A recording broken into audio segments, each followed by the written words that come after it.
रायगड सम्राट अल्पावधीत लोकप्रिय ठरलेले रायगड सम्राट रयतेच्या सेवेसाठी सदैव पुढे। रायगड सम्राट राजकीय, सामाजिक, शैक्षणिक, शेतीविषयक अचूक बातम्यांसाठी रायगड सम्राट न्यूजला सबस्क्राईब करा। पोलीस पाटील देवळोली कैलासवासी अनंत रामायण पाटील यांची प्रथम पुण्यतिथी शनिवार दिनांक 6 जानेवारी रोजी देवळोली येथे साजरी करण्यात आली।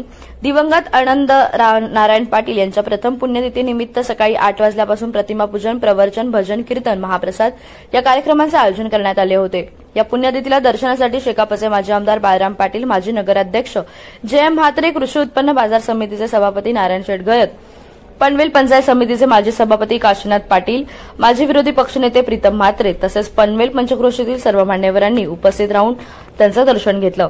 दर्शनासाठी आलेल्या मान्यवरांचे पनवेल कृषी उत्पन्न बाजार समिती संचालक तथा देवळोली ग्रामपंचायतीचे उपसरपंच देवा उर्फ देवेंद्र अनंत पाटील यांनी आभार मानले। आनंद पाटील यांना भावपूर्ण श्रद्धांजली अर्पण करत आहे। आमच्या महाराष्ट्राचे गाव कामगार पोलीस पाटील संघटनेचे कार्याध्यक्ष म्हणून ज्यांनी काम केलं आणि आम्हाला मार्गदर्शन केले ते आमचे नेते स्वर्गीय अनंत पाटील गेल्या वर्षी त्यांचं देहावसन झाल्यापासून निश्चितपणे आम्हाला ही पोकळी अजूनपर्यंत भरून काढता आली नाही, कारण त्यांच्या जाण्याने आमच्या संघटनेचं फार मोठं नुकसान झालेलं आहे। कारण वेळोवेळी ते सर्वांना मार्गदर्शन करत असतात आणि त्यावेळी मार्गदर्शन करताना जर एखाद्या ठिकाणी वादाचा मुद्दा झाला तर ते त्यांची हतोटी अशी होती की ते त्याच ठिकाणी तो मुद्दा निपटून काढत होते आणि त्यामुळे संघटनेची वाढ ही व्यवस्थित झाली होती। आणि आज आमच्या संघटनेला ती नसल्याची खंत जाणवते, तशीच उणीवही जाणवते। या प्रसंगी आम्ही सर्व महाराष्ट्राच्या गाव कामगार संघटनेचे पदाधिकारी तसेच पोलीस पाटील यांच्यातर्फे आमची त्यांना भावपूर्ण श्रद्धांजली अर्पण करीत आहोत।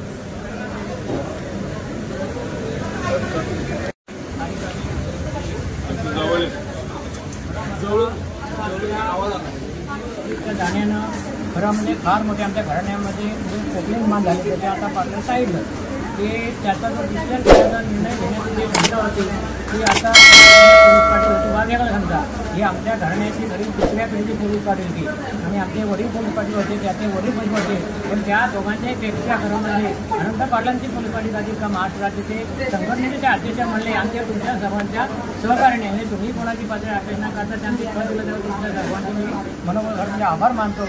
आणि त्यांना आमच्या गावाचे होते खरं आता या ठिकाणी बरं मला आमचे ते भगवान कोंडिलकर म्हणजे आमच्या जवळचे मित्र त्याचे आमचे पण जवळचे संबंध ते नेमकं माणूस कसा आता आहे तोपर्यंत माणसाची थोडी जाण होत नाही, पण ज्याला माणूस निघून जातो त्यावेळेला त्याची फार आठवण, त्याप्रमाणे तो निघून होता दादा आता गावातील बरीच लोक सांगतात नाही पाटलांच्या एवढा वर्चस्व तुम्हाला तेवढा राहणार नाही। नुसता पोलीस पाटील तो नव्हता तर प्रत्येक सामाजिक कार्यामध्ये सुखदुःखामध्ये सर्वांच्या नेहमी सहभागी असं बोलणं म्हटलं जातं। पण कसं की काही लोकांना विचार पडत काय पण व्हायचं मला असं नाही त्याच्यासाठी गाव होतं त्या ठिकाणी थोडी मतं असतात समजा, परंतु त्यांनी नुसतं राजकारण हा विषय आणि त्याचं आधी तुम्हाला सांगत होते आम्ही नुसतं शेकापाशी मंडळी खरं म्हटलं आणि डायरेक्ट तो ऐंशी पाटला सुद्धा आता ठासून सांगायचा की पाटील साहेब मला मी यामधून गेलं तर त्यामधून सुद्धा निश्चित चांगलं होईल साहेब पण त्याचा काय त्याच्यामध्ये काय हरकत नाही। अशा प्रकारे हा जिल्हा आमच्या घरापर्यंत एवढा जाता की त्याचाही वारं होतात देवेंद्र हा तयार झाले आणि शेतकरी पक्षाच्या माध्यमातून खरं म्हणलं त्याला त्या संस्कृती कोणते पदार्थी त्यामुळे खरं म्हणजे त्याचे जवळचे म्हणजे आमचे कोकण शिक्षण मतदारसंघाचे माजी आमदार बाळराम पाटील त्याचप्रमाणे त्याचे भावाभावने असणे प्रीतम शेठ म्हात्रे यांचं खूप त्यांना सहकार्य आणि सुद्धा सर्वांच्या सहकार्याने याच्यामुळे त्याची वार्ता चांगली जाऊ ही मी परमेश्वराला प्रार्थना आणि तुम्हाला संपवतो। धन्यवाद। चांगल्या उत्तम पद्धतीने करायचे। आमच्या ज्या भगिनी असतात आमच्याबरोबर त्यांची नेहमीच त्यांनी काळजी घेतलेली आहे। प्रत्येक कार्यक्रमाला संघटनेच्या सगळ्या सभासदांची सगळी जबाबदारी त्यांनी आपल्या खांद्यावर उचलून धरलेली होती। अशा या आमच्या प्रेमळ आणि आमचे प्रेरणास्थान असलेल्या आमच्या दादांना भावपूर्ण श्रद्धांजली वाहते, आदराची